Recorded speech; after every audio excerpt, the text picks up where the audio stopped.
Bonjour à tous, on va donc commencer avec Bolt CMS.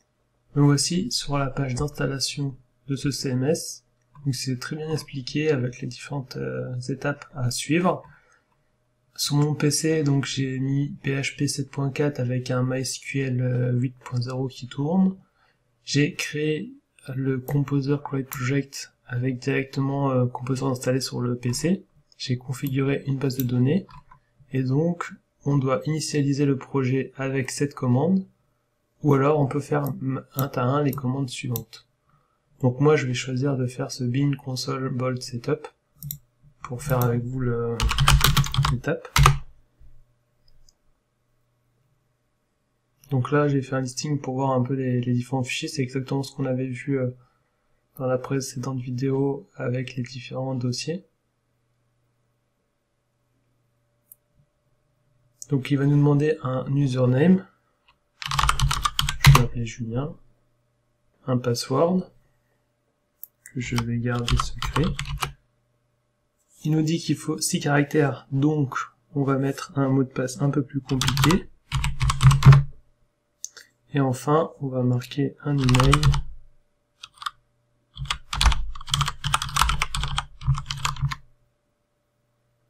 Et enfin, qu'est-ce qu'on affiche en surnom? On va marquer ça. Ensuite, il nous demande les fixtures, on fait yes. Donc on remarque que les images fixtures, ça prend un peu de temps, mais ça se fait assez bien. Ensuite, on est prêt à lancer. On fait un petit... je l'avais préparé, sauf insert, toc. Et voilà. All is OK. Donc, il va nous demander un login.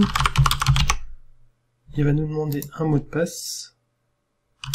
Voilà, celui qu'on vient de taper, exactement. Donc l'adresse, on a su ad hoc, c'est /bolt pour l'admin. C'est exactement ce qui est écrit ici. Et nous avons une belle page d'erreur. Pourquoi? Parce que nous sommes... Donc j'ai relancé la commande, donc si on va ici, on a bien l'élément, donc on va réactualiser la page connexion. Donc Symfony serve ou symfony.start. C'est cette commande ici. Donc du coup, bah faut le temps que ça charge la page. On peut voir ça en front. Donc là, me voilà connecté en tant qu'administrateur. Et en front, on a donc ce front là. Donc je vais pas trop m'attarder sur le front dans le sens où après ça sera à vous de, suivant les différents projets, de créer votre propre front, mais voilà, ça me fait un élément avec différents éléments assez basiques, mais qui méritent d'exister. Donc on peut directement changer la locale, ce qui peut être pratique. Bon, par exemple, je vais mettre en français dans mon cas, et ensuite on va explorer les différents onglets qui sont ici.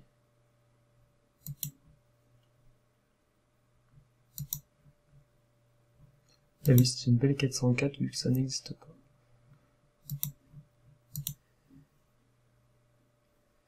Ok.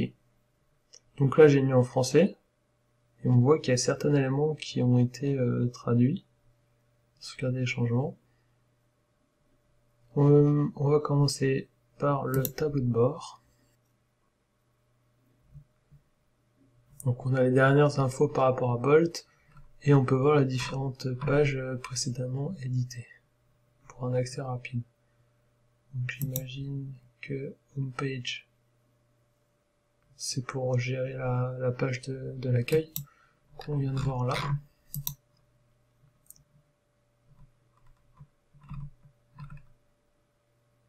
Donc ça c'est la homepage. On peut voir donc un contenu, un résumé, une image qui correspond à... correspond à quelque chose. Et on a les méta.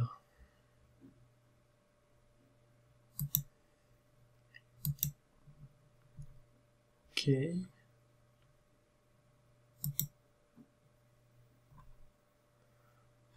Donc c'est assez complet en effet, on peut gérer donc un titre, une image, un texte d'introduction, un contenu, on peut gérer un état, on peut gérer un publier le avec des publications, on voit le droit d'auteur, on peut avoir un aperçu,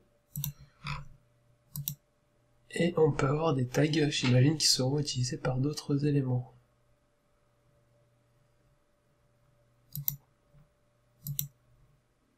Voilà, donc on a une preview. Bon là, vu que j'ai rien changé, c'est pas très pertinent. Mais on voit directement ce qu'on peut faire. En fait, peu importe la page que vous allez avoir, il y aura toujours un élément, comme je viens de décrire, c'est-à-dire un titre, un teaser, une page, etc.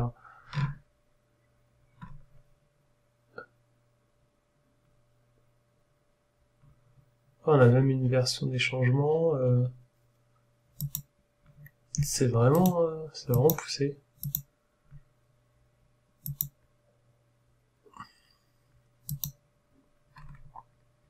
Et quand on est connecté, du coup, on a le petit bouton éditer qui fait plaisir.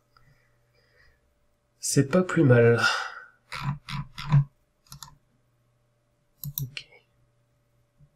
Ok, donc on a aussi un page un peu récap de toutes les pages. C'est vraiment pratique. Ok. On va donc regarder ce que ça veut dire entries.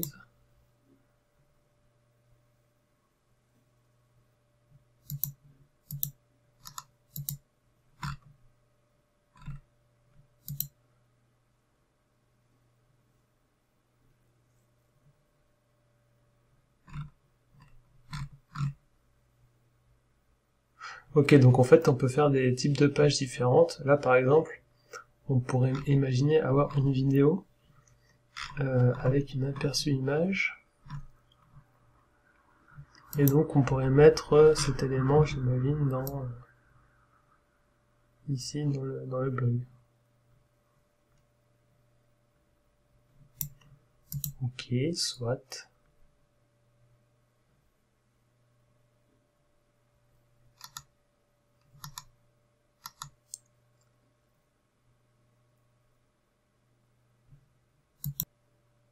Donc je vais ouvrir tous les onglets en avance parce qu'en fait en local c'est un peu long. On va voir ici des people. Donc j'imagine que c'est la présentation de tous les éléments. Une chose qu'il faut avoir en tête, c'est que à chaque fois on a des éléments techniques comme le nom de l'entité, le template utilisé pour afficher ces éléments. Je pense que ça permet de surcharger le front si on veut, par exemple, appeler person tweak pour surcharger le type de personne. Donc si on revient sur la home,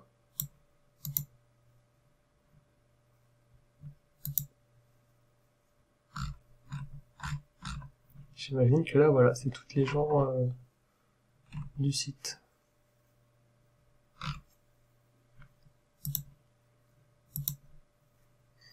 Et donc là, on peut faire un nom, prénom, description, et un lien vers son propre site. On peut même gérer le slug, ok.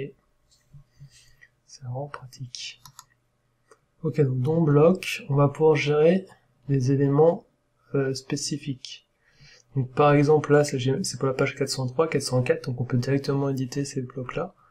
Et on peut aussi éditer des éléments, j'imagine, about, stats, qui va être par exemple tout en bas, ou quelque part.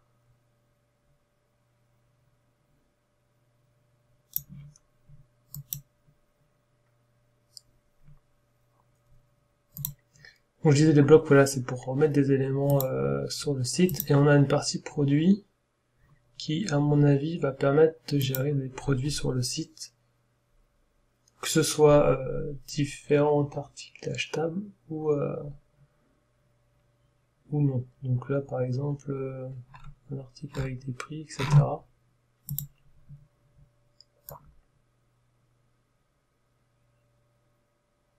Voilà. New people, donc c'est ce qu'on a vu tout à l'heure. Et product, c'est les éléments qu'on vient de voir ici. Qui est 1, qui est 2, qui est 3. Ok. On va donc voir la gestion de fichiers aussi.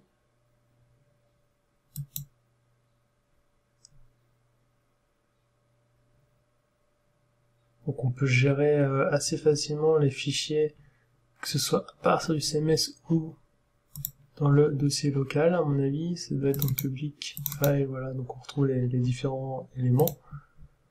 Et ça va permettre de créer des contenus à partir de là. Ok, par exemple l'animal, je peux lister et voir l'image. Ah, on peut carrément voir les dimensions, etc. C'est vraiment très bien poussé. Donc là, on peut déposer des images assez facilement. Donc le fichier est bien mis sur le serveur. Donc je l'ai mis dans le fichier animal, et si on va dans le dossier animal, on voit bien notre petit loup. Ok, donc ça c'est assez pratique. Je vais fermer un peu les onglets ici. Donc dans thème, donc ok. Donc là j'imagine que c'est différents thèmes qu'on peut utiliser pour notre site. Donc par défaut il y a forcément ceux dont on a téléchargé les fixtures, qui va être ici.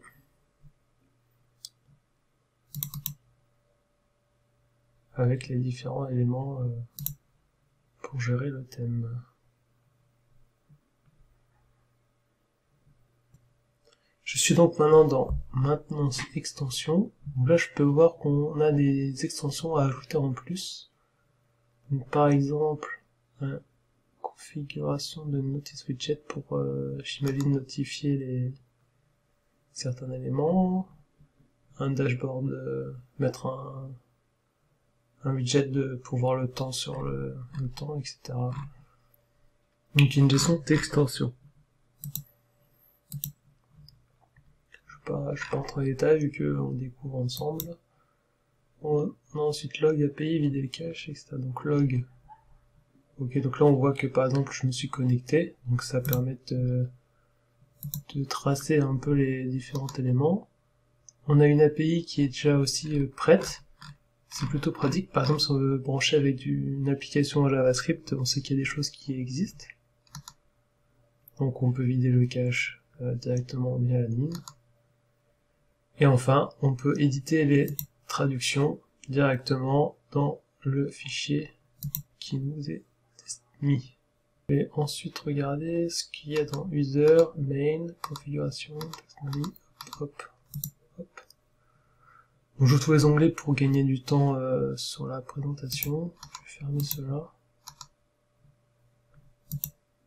Ok. Donc là, on peut voir qu'on a différents profils. Donc notre admin qui est vraiment le premier. C'est vraiment poussé. Par exemple, si nkey, on veut le modifier. On peut gérer son mot de page, gérer sa langue.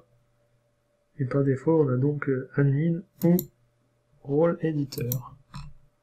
Ok, ça me semble assez basique, mais au moins c'est pratique.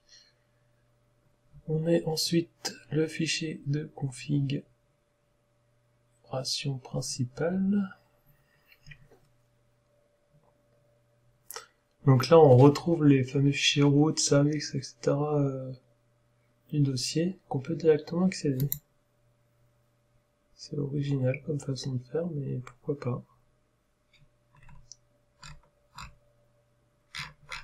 Ok, directement le fichier.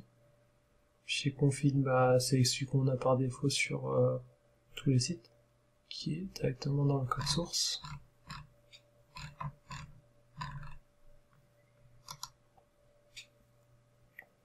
Ah, on a aussi les fameux petits templates, par exemple de la home page.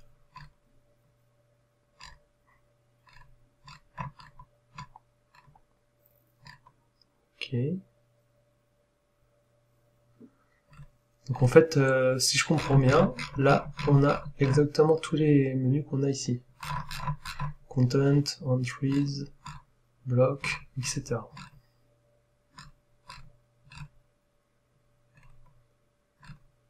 Ok. Taxonomie, donc ça, c'est...